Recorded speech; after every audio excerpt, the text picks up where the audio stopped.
एक पुरअमन दिन अचानक स्याह बादलों से ढक जाता है। इसकी सुर्ख चमकती हुई आंखें आसमान में एक खतरा जाहिर करती हैं। फिजा में कुछ है, कुछ ऐसा जो पुकार रहा है, जो कुछ नामालूम है। हवा में बेचैनी का एहसास छाया होता है। अयान और ज़ारा इस बादल को देखकर हैरत में डूब जाते हैं। चमकती हुई रोशनी से बनी सीढ़ियां आसमान में फैल जाती हैं, जो वज़न की मुखालफत करती हैं। बादलों की आड़ से एक ऐसा दुनिया दिखाई देती है जिसका तसव्वुर भी नहीं किया जा सकता। अयान और ज़ारा हाथों में हाथ डाले इन सीढ़ियों पर कदम रखते हैं। उनकी आंखों में अजीब सा तजस्सुस और जोश है। फ्लेयर, जो एक चमकता हुआ तितली है, उनके सामने उड़ रहा है और उन्हें रहनुमाई देता है।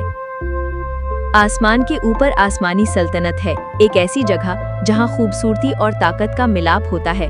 तैरते हुए किले, रोशनी की नदियां और हवाओं में मुअल्लक मखलूक जो बेफिक्री से उड़ रही हैं। बादशाह आर्यान आसमानी सल्तनत के हकीम बादशाह अयान और ज़ारा का इस्तकबाल करते हैं और उनके दिलों में एक नया अज़्म पैदा होता है। अयान और ज़ारा फ्लेयर के साथ आसमानी पहाड़ की तरफ सफ़र करते हैं। रास्ता तेज़ हवा और सायादार मखलूकों से घिरा हुआ है। हवाएं मज़ीद तेज़ हो जाती हैं और साए की सरगोशियां उनके दिल में खौफ पैदा करने की कोशिश करती हैं, लेकिन वो इस सब को नज़रअंदाज करते हुए हिम्मत और अज़्म के साथ आगे बढ़ते हैं।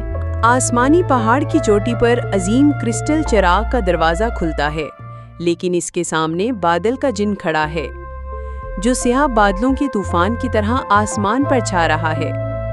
अयान और ज़ारा अपने हाथों में हाथ डाले इस चिराग को रोशन करने के लिए तैयार हैं, जबकि फ्लेयर अपनी चमक से इनकी रहनुमाई कर रहा है।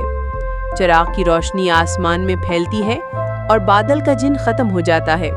स्याह बादल गायब हो जाते हैं और आसमान साफ हो जाता है।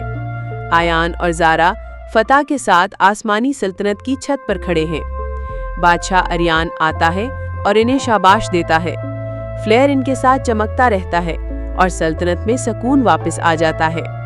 मुहिम के ख़त्म होने के साथ अयान, ज़ारा और फ्लेयर वापस ज़मीन की तरफ लौटते हैं, ये जानते हुए कि हौसला, टीम वर्क और रोशनी किसी भी तूफान को शिकस्त दे सकते हैं। आसमान सुकून में डूब चुका है, दुनिया में अमन है और जो सबक सीखे गए हैं वो हमेशा के लिए दिलों में रहेंगे।